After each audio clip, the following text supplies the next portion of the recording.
Hey guys, what's going on? If you have not heard yet, there has been some amazing news.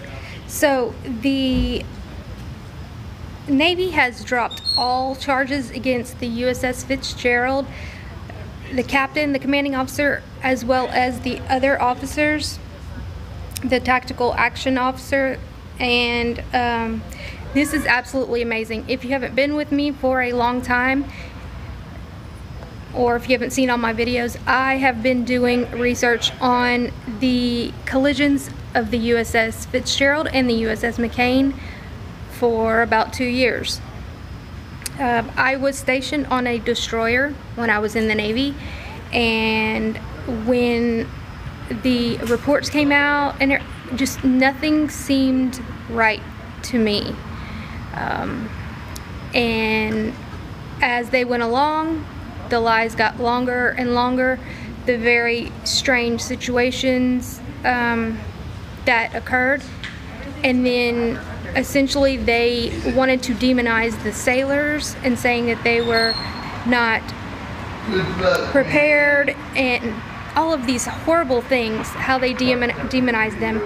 When, if you have not seen my other videos where we've come to pretty solid conclusion that it was no accident at all. Sorry, my hair's being crazy. It was not an accident. And I'm going to go over all of the inconsistencies of the report and everything that occurred, and this is why they are dropping all charges. So that is just absolutely phenomenal for them. I don't know if the actual truth will ever come out, but from what I'm hearing from some of the family, they are saying that, you know, they do have some information, but being that all of the sailors had to sign non-disclosures, it's kind of sad that, you know, they'll never be able to put out the truth, and they're always going to be just looked at as just, oh, they just screwed up and it was just an accident, when in fact that's not what happened at all. They were targeted and they were rammed.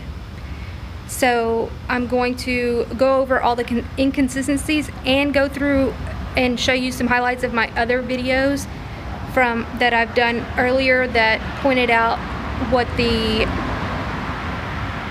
conclusions we kind of come to, just kind of catch everybody up.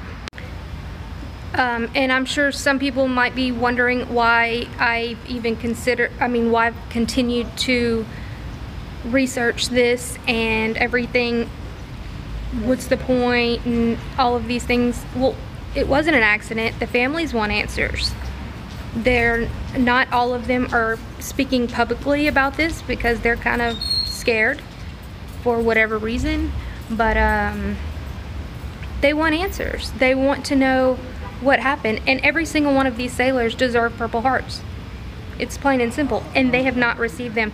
And you know, it was horrific that they were going to charge these commanding officers and these other junior officers with all of these things, when just to cover up to where they wouldn't have to tell the public what actually happened. But I'm glad they fought it and they didn't just take a plea deal, because that's essentially what we thought. We thought they were just going to plea out to some lesser charge, that way they could keep it covered up. But they fought it and they had to drop charges because they didn't want all of the truth to come out. So I'm super excited for them. So let's go ahead and get on with it. Okay, real quick. This is the AIS tracking of the ACX Crystal. Ships don't travel like this, making double backs. They actually went back twice, and that's where the collision happened.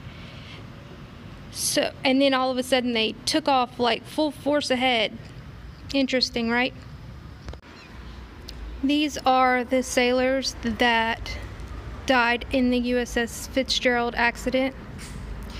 Just wanted to show y'all that. Okay, now the top 15 lies and inconsistencies of the USS Fitzgerald. Incorrect timing of the collision stated 3 times by 7th Fleet Commander O'Quinn at the unprecedented press conference just 48 hours after the collision. Who even makes a press conference right after that? It was weird. Number 2, secret underwater welding teams completely cover and destroy all evidence of the collision under the waterline. Then they lie about it being necessary when no such thing was ever needed to bring the USS Cole to shore with a hull 4 times the size of that of the Fitzgerald. So that was crazy. Number 3, they stated that they had a commitment to full cooperation with all interested parties during O'Quinn's press conference, which he revoked days later. Number 4, August preliminary findings report states no one on board the bridge can call general quarters, but yet a sleeping DCA, after being awoken, allegedly did so nearly 14 minutes after the collision occurred. That is false. They can call general quarters. Number 5, initial reporting stated the cargo ship was on autopilot, crew was asleep, which was later replaced with captain on the bridge in manual control of the ship, having spotted the Fitzgerald and attempted to contact with no response. That's a pretty big discrepancy. I don't see how you could even be asleep in such a... Anyway, number 6, no report of the alleged 0130 collision by either the destroyer or the cargo vessel until 0220, both ships reporting it nearly simultaneously, but yet independent of each other, which they supposedly never had contact with each other. How is that even possible? I have no idea.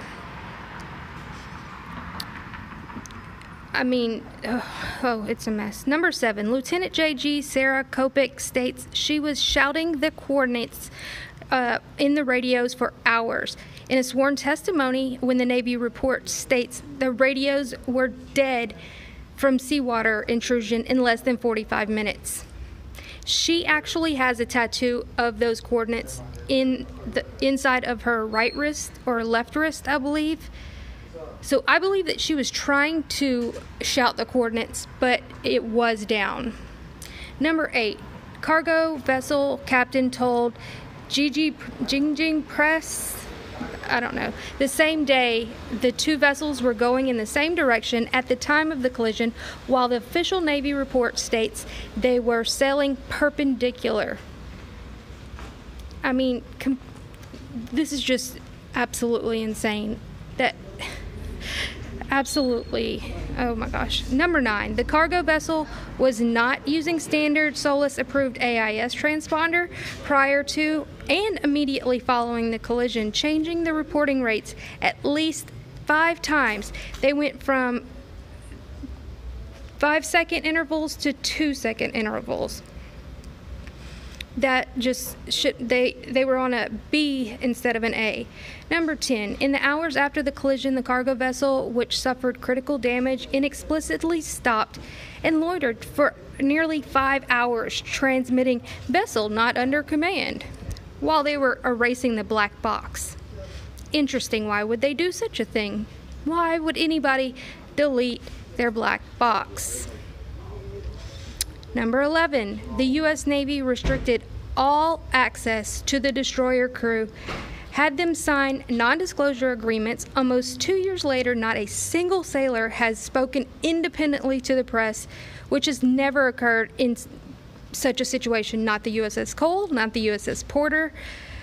They were all open to speak to the media, not in these situations. It's absolutely very strange. And apparently they've been just like they've been split up too, to where they can't talk. Anyway, number 12, the final official Navy report states no physical lookout duties were performed on the starboard side of the Fitzgerald, but the 2-page report stated that the junior officer of the deck did in fact visually sight the ACX Crystal twice prior to the collision.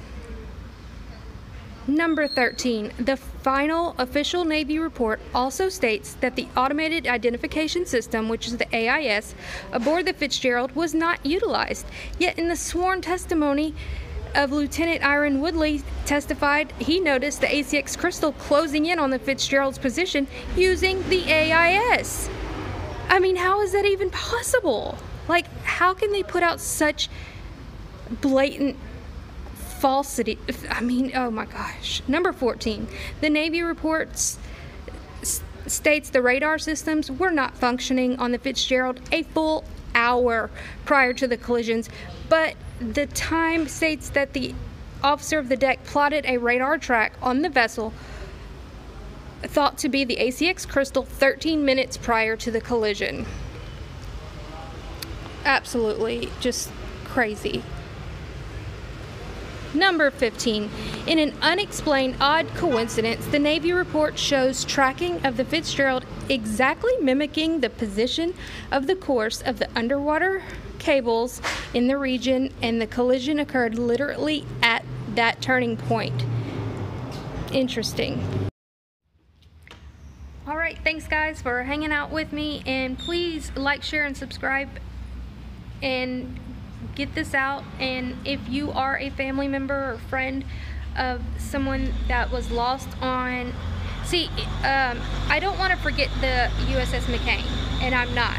The thing is, we were able to get a lot more information with the Fitzgerald because they screwed up so bad, and you know, they were able to kind of learn from their mistake, and they didn't screw up as bad with the reporting of the McCain and everything.